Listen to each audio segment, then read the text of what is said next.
ओम श्री गुरुवे नमः। सार्वभौम दिव्यता पर आधारित है वेदांत। वेदांत दर्शन एक ऐसा दर्शन है जो अत्यंत प्राचीन है।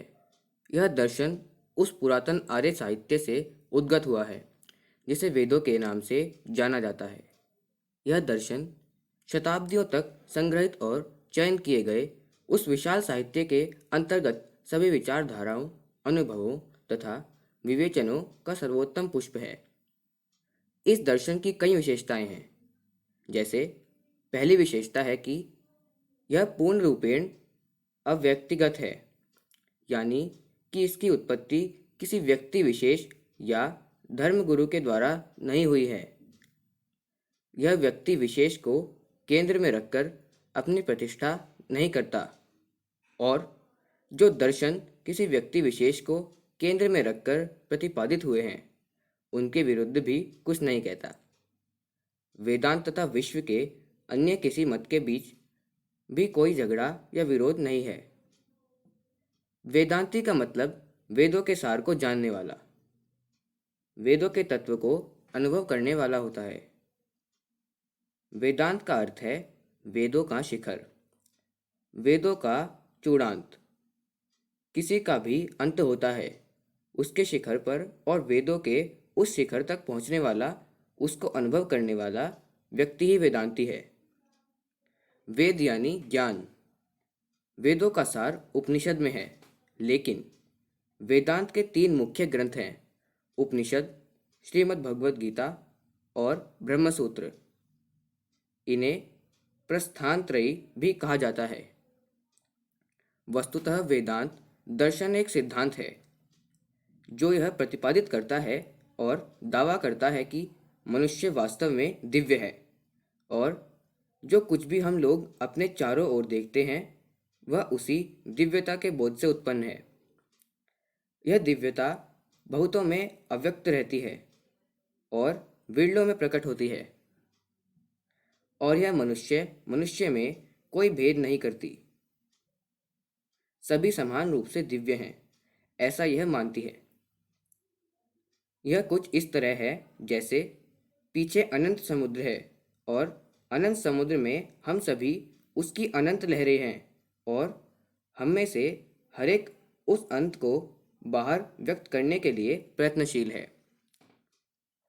अतः हम में से हर एक को वह सच्चित तथा आनंद रूपी अनंत समुद्र अव्यक्त रूप से जन्म सिद्ध अधिकार के रूप में प्राप्त है।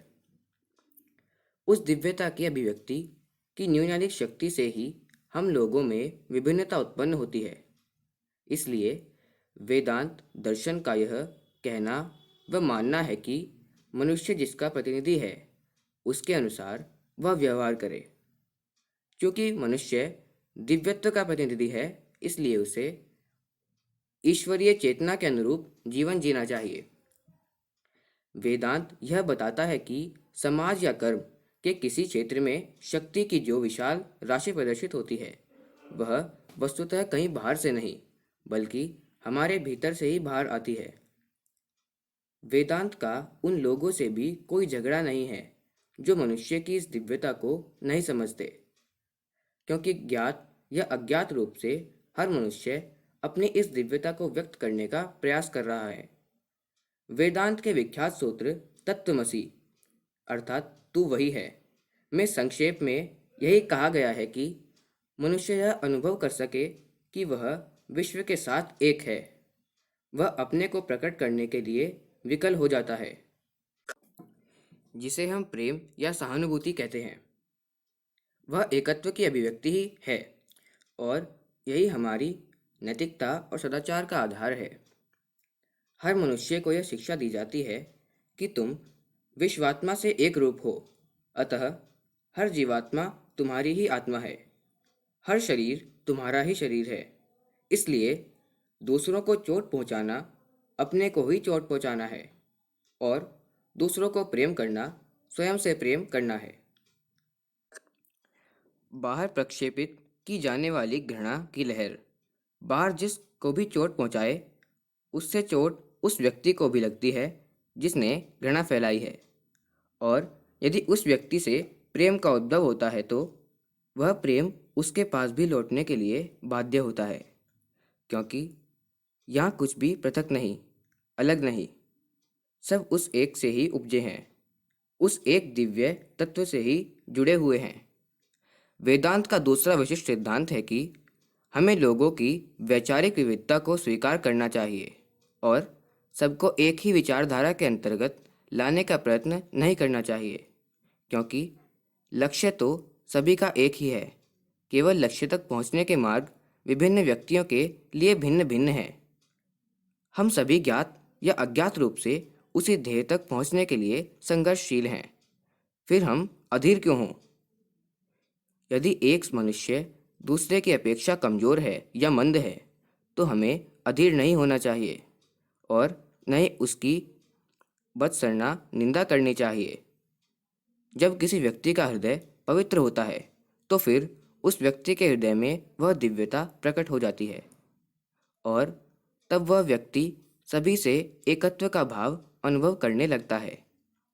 जब मनुष्य इस उच्चतम भाव को प्राप्त कर लेता है, तो वह किसी व्यक्ति में न पुरुष देखता है, न स्त्री, न धर्म, न वर्ण, न जन्म और न ऐसे ही अन्य प्रकारों में विभेदों को देखता है, क्योंकि वह इन सब से ऊपर उठ चुका होता है। फिर वह केवल उसके अंदर का दिव्यत्व देखता है, वह उसे ही अनुभव करता है। यही मनुष्य का सत्य स्वरूप है, जो मनुष्य में अंतर्निहित है। केवल ऐसा होने पर ही वह व्यक्ति विश्व बंधुत्व को प्राप्त कर लेता है और ऐसा ही व्यक्ति वेदांती कहलाता है। वेदांत दर्शन एक उच्च एवं व्यापक दृष्टिकोण देता है, इसलिए यह दर्शन अन्य किसी का विरोध नहीं करता, बल्कि सबको अपने में आत्मसात कर लेता है। इस दर्शन में वसुधैव कुटुंबकम व आत्मवत सर्वभूतेषु का भाव है। इसलिए इस दर्शन को जीवन में आत्मसात करने वाले लोग आध्यात्मिकता की राह पर अग्रसर हुए हैं, आध्यात्मिक पथ के राही बने हैं।